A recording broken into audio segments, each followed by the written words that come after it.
क्यों एक भोली भाली औरत अपने पति की मूर्ति के साथ जलकर अपने प्राण त्याग देती है? क्यों राजा विक्रमादित्य को एक चक्रवर्ती सम्राट होते हुए भी किसी दूसरे राजा के यहाँ नौकरी करनी पड़ती है? क्या राजा विक्रमादित्य एक मरी हुई औरत को फिर से जिंदा कर पाएंगे? जानने के लिए देखिए ये जबरदस्त कहानी। एक ब्राह्मण अपनी पत्नी के साथ उज्जैन नगर में रहता था। ब्राह्मण की पत्नी सुशीला बड़ी पतिव्रता स्त्री थी। ब्राह्मण कहने के लिए तो राजा के यहाँ नौकर था, परंतु राजा विक्रम ब्राह्मण से कोई कार्य नहीं करवाते थे। बस हर माह घर बैठे उस ब्राह्मण की तनख्वाह भेज दिया करते थे। ब्राह्मण को राजा की तनख्वाह खाते खाते जब काफी अरसा हो गया तो एक दिन वह अपनी पत्नी से बोला, भाग्यवान, राजा का धन खाते खाते काफी लंबा समय हो गया, किंतु राजा ने बदले में मुझसे कोई काम नहीं लिया। इस भार से मैं कैसे कर्ज मुक्त हो सकूंगा? अंततः पत्नी से विचार कर वह राजा के पास पहुंचा और बोला, राजन, आपकी रकम खाते खाते मुझे काफी समय हो गया, लेकिन आपने मुझसे कोई काम नहीं लिया। इस प्रकार मैं कैसे कर्ज मुक्त हो सकूंगा? मेरी इच्छा है कि आप मुझसे कोई काम लें ताकि मैं आपके ऋण से मुक्त हो जाऊं। ब्राह्मण की बात सुनकर राजा बोला,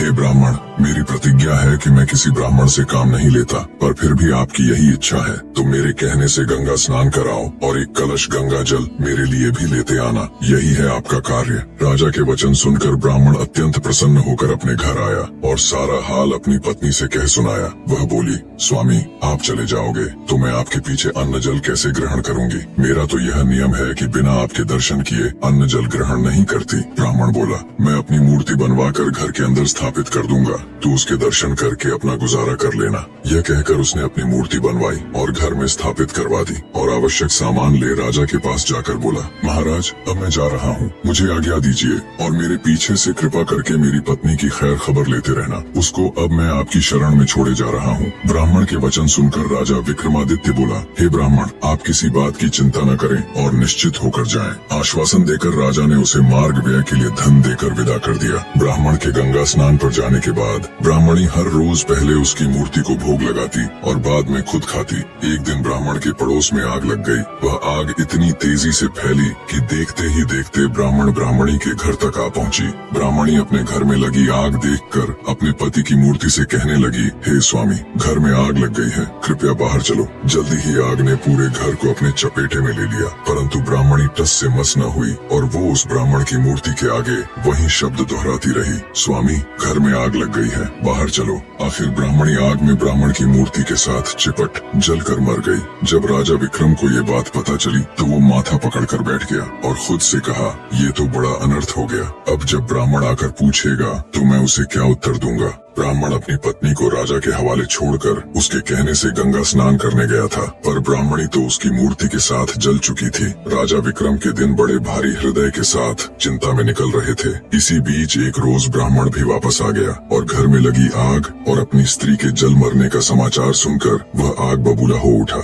बोला, ऐसे कैसे हो सकता है? मैं तो राजा को अपनी ब्राह्मणी का ध्यान रखने के लिए बोल कर गया था, उन्होंने उसका ध्यान क्यों नहीं रखा? वह आनंद फानन में भागा भागा तुरंत राजा के पास गया और क्रोधित होकर पूछने लगा, ऐ राजा, मेरी स्त्री कहाँ है? कहाँ है मेरी ब्राह्मणी? राजा विक्रम ने भरे हुए हृदय के साथ ब्राह्मण को सारा हाल कह सुनाया और बोला, हे ब्राह्मण देव, क्रोधित मत होइए, मैं किसी अन्य ब्राह्मण की योग्य कन्या से आपका पुनर्विवाह करा दूंगा। ये सुन गुस्से में ब्राह्मण बोला, हे राजा, जहाँ से भी हो मेरी वही स्त्री मुझे ला कर दो जिसने मेरी प्रतिमा के साथ जलकर अपने प्राण त्याग दिए, अन्यथा मैं यही आपके दरबार में अपना सिर पटक पटक कर अपनी जान दे दूंगा। और याद रखना राजा, तुम्हें एक नहीं बल्कि 2 निरपराध लोगों की हत्या का पाप लगेगा, तुम्हें एक ब्राह्मण का श्राप लगेगा। राजा ने लाचार होकर कहा, शांत हो जाइए ब्राह्मण देव, तनिक मेरी बात सुनिए और जो मैं कह रहा हूँ वैसा करिए। अपनी स्त्री के अस्थि अवशेष संचय कर उन्हें रख लीजिए और मुझे 1 माह का समय दीजिए, मैं तुम्हारी स्त्री को जीवित करने की कोई युक्ति करता हूँ। ये सुन ब्राह्मण कुछ शांत हुआ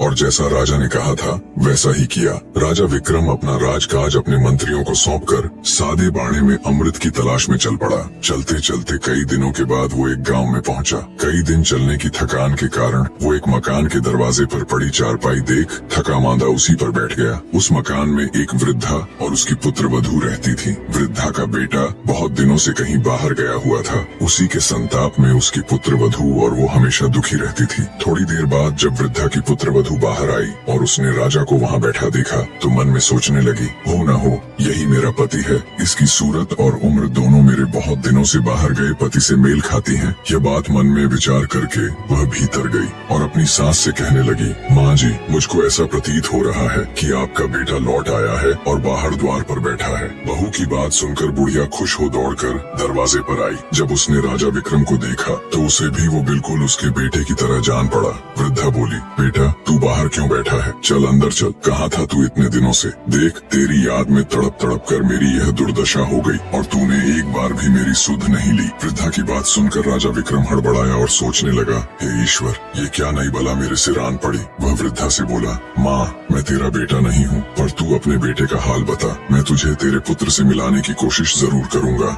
बूढ़ी औरत रोते हुए राजा को अपनी बात बताने लगी। मेरा बेटा जब 12 वर्ष का था तब उसका विवाह हो गया था। विवाह के कुछ ही दिन बाद वो कहीं चला गया। आज 20 वर्ष होने को आए मगर उसकी कोई खैर खबर नहीं। वो अब तक लौट कर नहीं आया। उसकी पत्नी बेचारी चिंता में सूख कर कांटा हो गई है। राजा बोला, बुढ़िया माई, क्या तुझे उसके या उसके किसी पते के बारे में मालूम है कि वह कहाँ है? वृद्धा ने कहा, मैंने कुछ लोगों से सुना है कि दक्षिण दिशा में वीरसेन नामक राजा राज्य करता है, जो हर रोज गरीबों में 1.25 मन सोना दान करता है। उसी राजा के महल में मेरा बेटा दुर्जन नौकरी करता है। तब विक्रमादित्य ने कहा, बुढ़िया माई, अब तू किसी बात की चिंता मत कर। ईश्वर चाहेगा तो तेरा बेटा शीघ्र ही तुझसे आकर मिलेगा। इतना कहकर राजा विक्रम वहाँ से दक्षिण दिशा की ओर चल दिए। कुछ दिनों की यात्रा के पश्चात वे दक्षिण दिशा पहुँच गए। विक्रम वहाँ से पूछते पूछते राजा के महल के द्वार पर पहुँचा और द्वारपाल से बोला, भाई, आप दुर्जन को मुझ पथिक का संदेश भिजवाने का कष्ट करें कि तुम्हारे गांव से एक आदमी आया है और वह तुमसे मिलना चाहता है।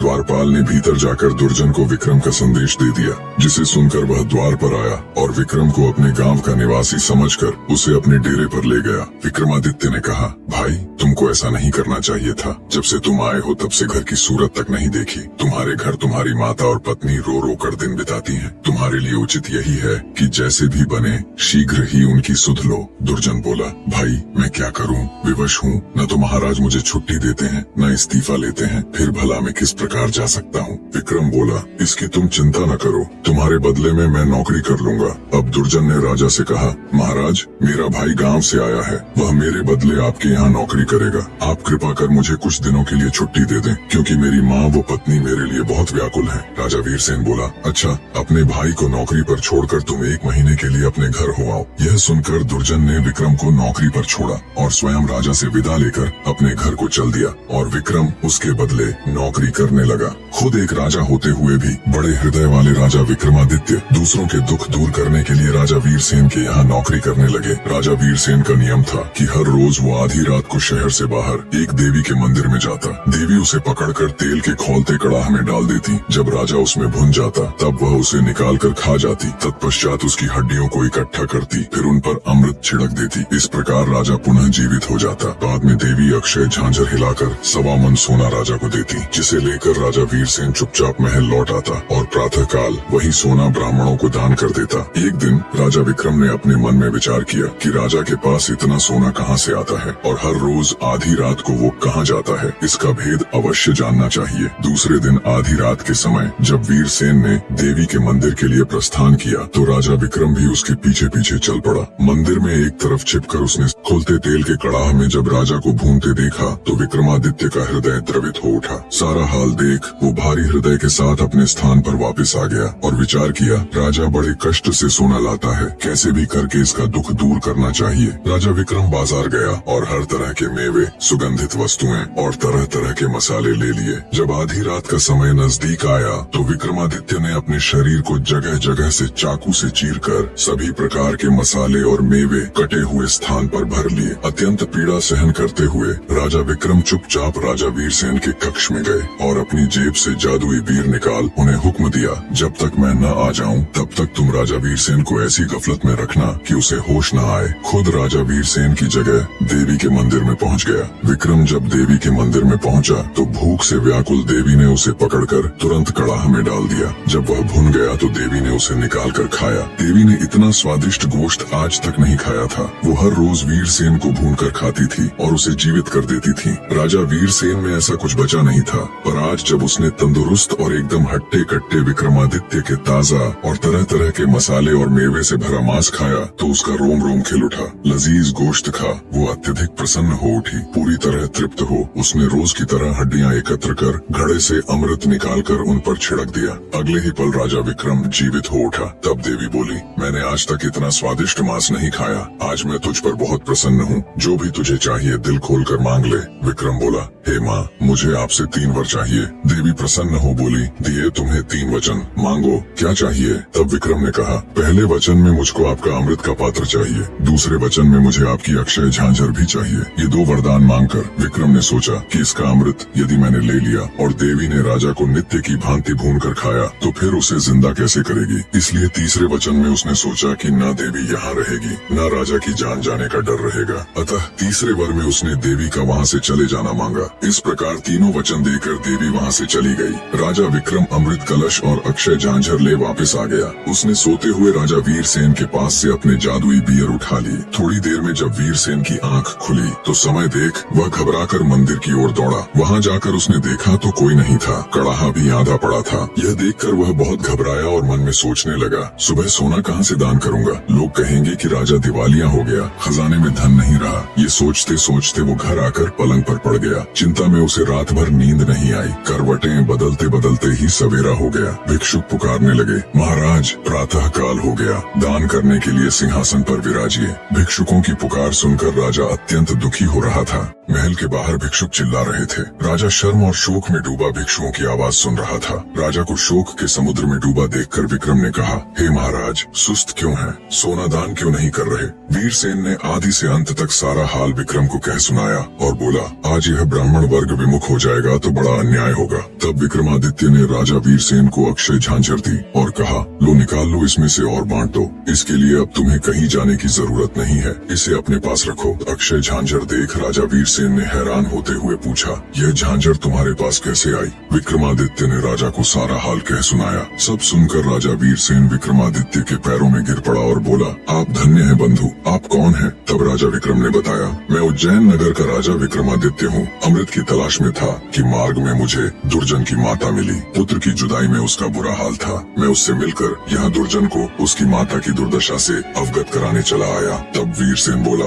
आप धन्य हैं राजन, जैसा आपके बारे में मैंने सुना था वैसा ही आपको पाया। वो झांझर वीरसेन को दे उनसे विदाई ले राजा विक्रम अपने राज्य की तरफ चल पड़ा। महीना पूरा होने को आया था। वायदे के मुताबिक तय समय में राजा विक्रमादित्य उज्जैन नगरी में पहुंच गए। उन्होंने ब्राह्मण को बुलाकर उसकी पत्नी की अस्थियां मंगवा ली। राजा ने ज्यों ही उनके ऊपर अमृत छिड़का त्यों ही ब्राह्मणी उठ खड़ी हुई। ब्राह्मण ने खुशी से छलकते आंसुओं के साथ राजा विक्रमादित्य के पैरों में गिरकर उनका धन्यवाद किया और अपने बुरे व्यवहार के लिए उनसे क्षमा मांगी। राजा विक्रमादित्य केवल एक महान योद्धा या शासक नहीं थे, बल्कि उन्होंने दूसरों के दुखों को दूर करने के लिए अपने जीवन को जोखिम में डालने से भी परहेज नहीं किया। उनकी अमृत की तलाश, एक ब्राह्मण के दुखी परिवार को जोड़ने का संकल्प और राजा वीरसेन की समस्या को हल करने के लिए अपनी अद्वितीय योजनाएं यह दर्शाती हैं कि एक सच्चा राजा केवल अपनी प्रजा का भला सोचता है। निष्कर्ष, जब हम अंदर से किसी का भला सोचकर किसी कार्य के लिए प्रयास करते हैं तो वो चाहे कितना ही कठिन क्यों न हो, वो मालिक, वो प्रभु हमारे लिए नए नए रास्ते खोल ही देता है। कहानी अंत तक देखने के लिए आप सबका तहे दिल से धन्यवाद।